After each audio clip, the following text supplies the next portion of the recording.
రఘురామకృష్ణరాజు గారు మాట్లాడింది బూతులు కదా చెప్పండి, ఒకసారి చూడండి కొట్టి.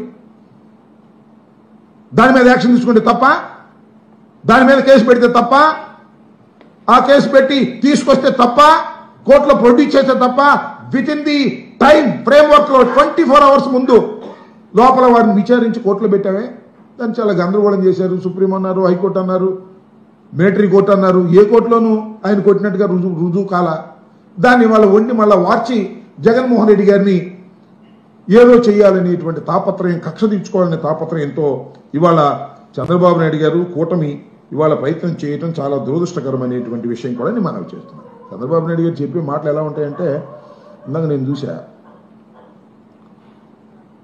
దేని గురించి చెప్తున్నాడు, సోషల్ మీడియా గురించి మాట్లాడుతున్నాడు. సోషల్ మీడియాలో ఏమైనా జరిగితే సహించేది లేదు, వాళ్ళ మీద యాక్షన్ తీసుకుంటాం, మా మీద మాత్రం యాక్షన్ తీసుకోరు. మీరు ఇంకోటి చూసారా, బెల్ట్ షాపులు ఎవరైనా ప్రారంభిస్తే ఉక్కుపాలంతో అని చేస్తామన్నాడు.